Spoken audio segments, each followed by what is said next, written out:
Welcome back to Franchise Hockey Manager 10 with the Pittsburgh Penguins. If you're last with us, you would have seen that we started off very hot and then we ended up finishing the season even hotter.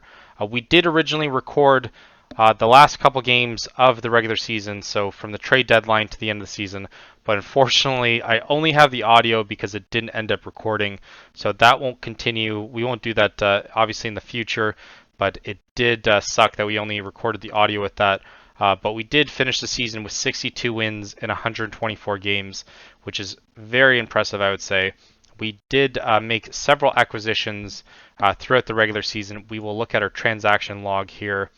We'll do specifically trades because we didn't really do anything other than that. But we ended up getting rid of Lars Eller, but you probably saw that, so that was at the end of the there. Towards January, we then end up getting McTavish. We end up getting rid of McLeod, who wasn't really doing too well. He only got 11 games for us, 56th grade, so we felt the need to upgrade and immediately get rid of him. We end up giving up Baraz as well, a 2.5 player in the NCAA. He can still improve. He is 21, but it doesn't look like he's going to improve that much. So why not get rid of him? We gave up Plant as well, who 2.5. I mean, he is 69 grade there, but he is 19, probably going into the NCAA as well. So he can definitely improve. So it's not really like a robbery or anything like that. But we gave up a first next year, and we gave up a third the season after, just in case McDavid. Crosby ends up staying with us. We did get McTavish here, who has been very good for us. 41 points in 45 games with us, and then 29 and 38 with the Ducks. He does have a 66th grade with us, which is much better than what he did with Pittsburgh, with Anaheim there. And then we end up getting rid of Butcher and Nylander there. Butcher's not really going to feature for us. Feels though he's being a little bit underrated here. Should be doing a little bit better than that, or at least his grade should be. And then we gave up Nylander as well. He did get 15 points in 23 games for Blackhawks, so we might regret this. Probably plays well with Bedard. He does have a decent amount of speed, but he's only really featuring in our AHL team, and he got a 68 grade, so he should probably be in like the 70s or 80s if we're going to even consider bringing him up. But we gave up those two for Tyler Johnson. We got them to eat half his salary as well. He has played a little bit for us, 11 points in 26 games with a 62 grade. We only did it really for the playoffs in mind. We got Miromanov, but that didn't really matter. Points-wise, in terms of our players, though, did pretty good, though. You have Crosby here, 88 in 82. 76 for Gensel in 82. Carlson, 73. That's very good.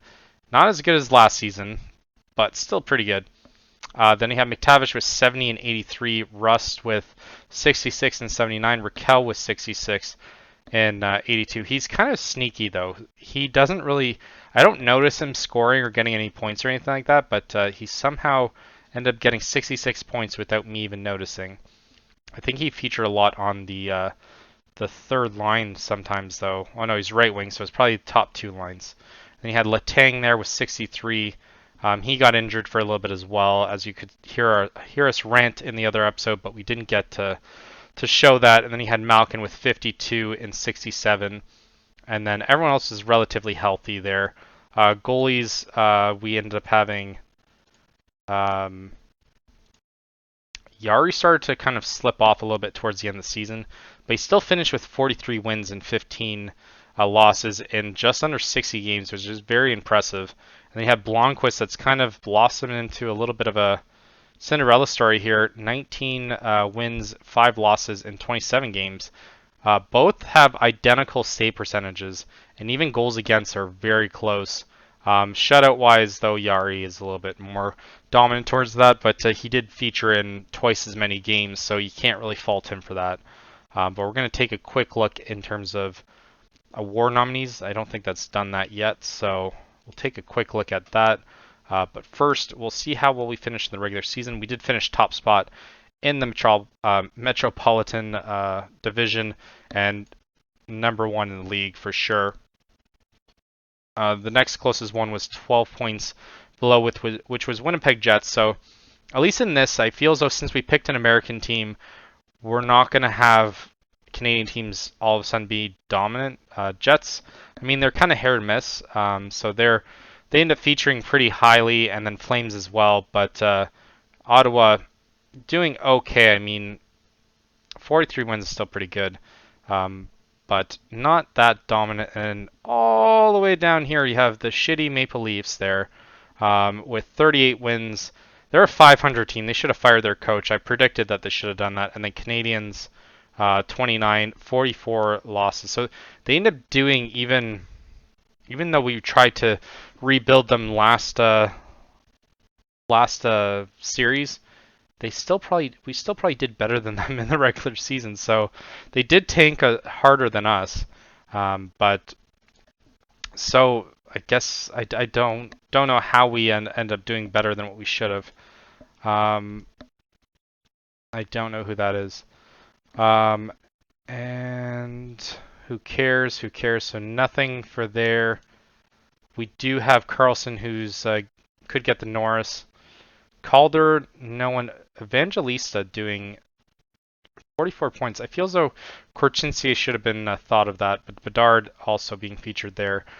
We are executive of the year nominees, but it feels as though it's not going to go to us because we're third in line there. And then Matt Nieto getting the Selke, but that's a joke one as well.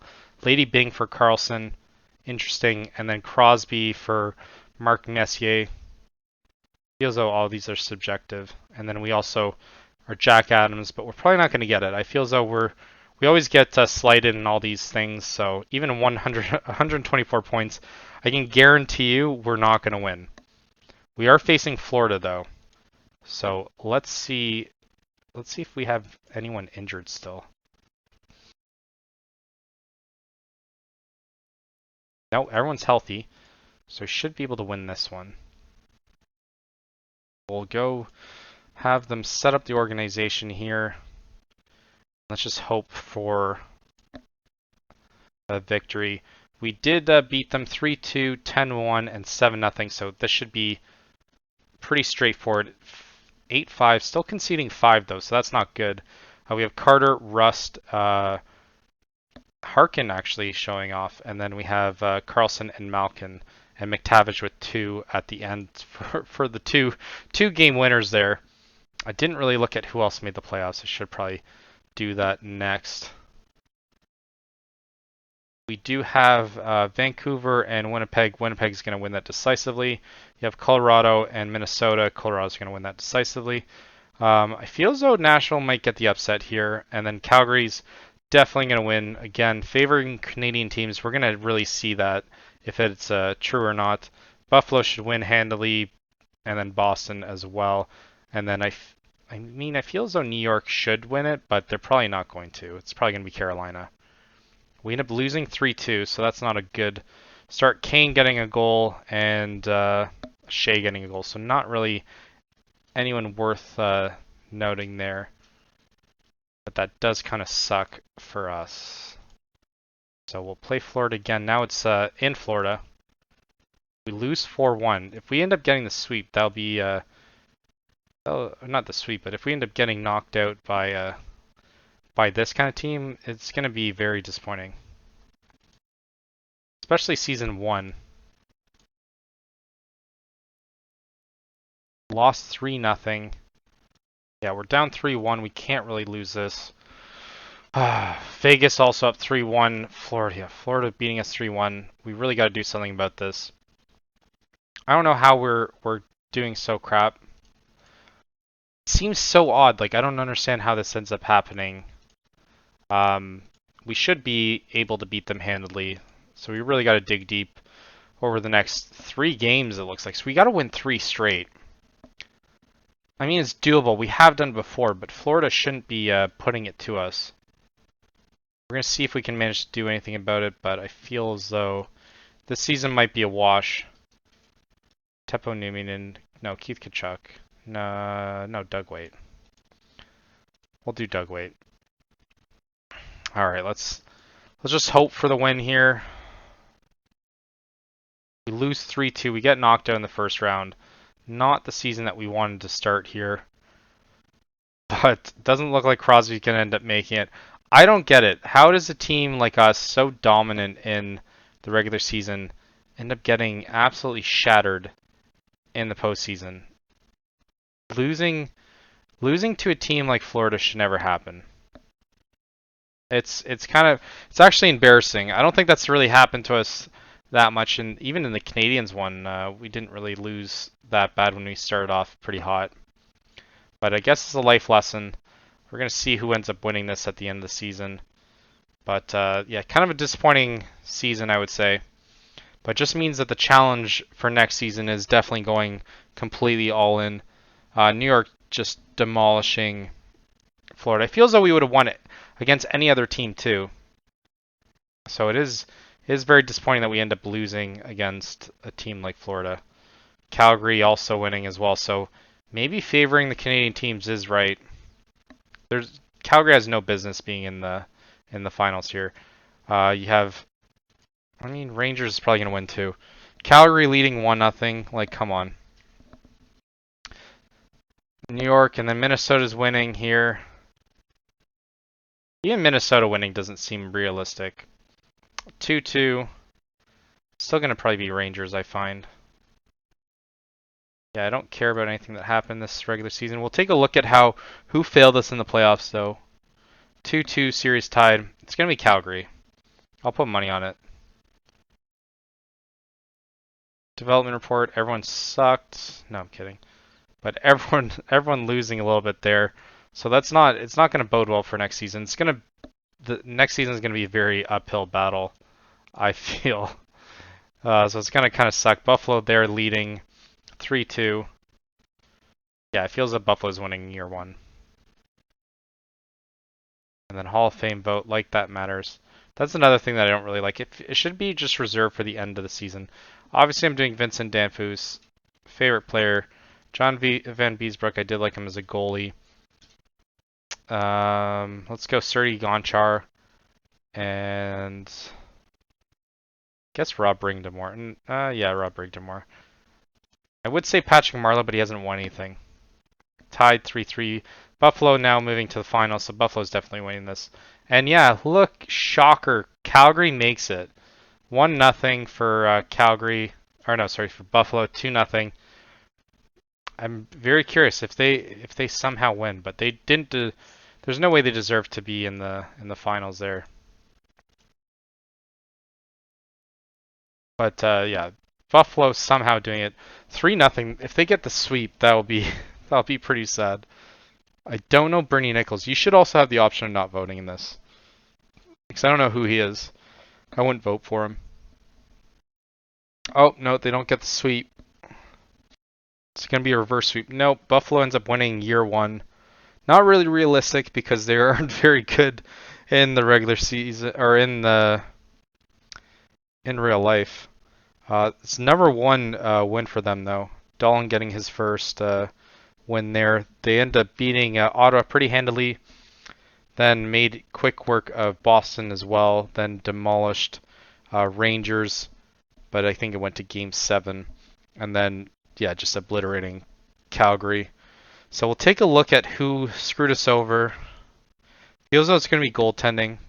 Should have probably made that switch. Playoff-wise, yeah, Shea being our top points getter. Yeah, that's probably the issue there. Spence, Malkin only getting 3, Kane getting 3. Where's Crosby only getting 1? 1 goal in 5 games. Yeah, Crosby and Gensel as well. This is your guys doing. You need to show up for next season because that was just utterly embarrassing. Let's take a look at our goalies though. Playoffs. 9-14. I mean, that's still pretty on par with what he was doing before, but yeah, we didn't get the goals. 269 is around what he was doing throughout the regular season. Just a little bit worse. But maybe we should have made the switch to Blomqvist though. But I'll say all in all a bad season, but in terms of playoffs at least, in terms of regular season, I mean, we did do pretty decent. You did have Crosby get second in assist leader. He should probably beat that though.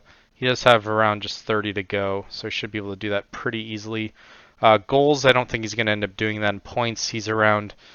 I mean, if he stays an extra season, he should be able to do it, unless he has like a Ovechkin season like what he's had. Yari doing top 3 in goal or in wins there, and then even in goals against he did pretty well, 264. But Andre Fleury's obviously going to get it. We're going to try and sign him next season though, and Yari having half as many there as well. But disappointing. We're going to lose a decent amount of stars as well, because Carter we're not going to re-sign. But maybe that ends up meaning we can go all in free agency. Feels like maybe that's the blessing there. Because if you end up looking at salaries, though, you have Johnson, who's not going to stay with us. You have Carter, we're not going to extend. He is 39. He should retire. Opens up. Harkin, surprisingly, was decent, but I mean, what does he want? He's a grinder. See how much he wants in terms of salary and see if we can talk him down to whatever it is. Or appoint him captain, I guess. 2.7, no, there's no way he's worth that. So, looks like he's going to be leaving as well. Faceoffs is pretty decent for him, but yeah, he's definitely going to be leaving as well. Let's see. Shea, we're not going to extend as well.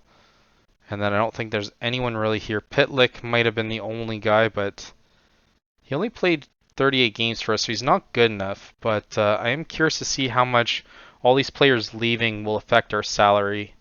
Kane, we might even ship off next season. If we can find another team that will take him. Kind of disappointing. He was a third liner, but I mean, not as good as what I was hoping. Raquel doing okay, but he's still not worth $6 million though. I wonder what his average is. His average contract is cap hit is $5 million. I mean, not great, not bad, but I feel as though there's better options. But we're probably gonna end up keeping him. Rust we also have to keep as well. But surprisingly, he's 32. I didn't even realize that he was 32. His cap is also $5 million. So we're probably only going to get rid of him if we're hitting an instant rebuild. We should have Crosby at least for 1 or 2 more seasons. His cap hit's still $8 million, but we'll probably be able to get him for a little bit less than that. But we do have McTavish that we can extend as well. So it'll be interesting to see what we can do with that at least next season. So we'll end it there. We'll come back and do the free agency. And then we'll do, we won't do the draft, but we'll just show you the who we end up drafting and kind of doing a little bit more of a deep dive as to why we picked them as well. So that might be interesting for anyone that wants to see that. If there's anything that anyone wants to see, any more deep dive that you want us to do, we'll definitely focus on that. Just leave a like or a comment in the comment section and we'll address that. But thanks everyone for watching, and we will see you next season.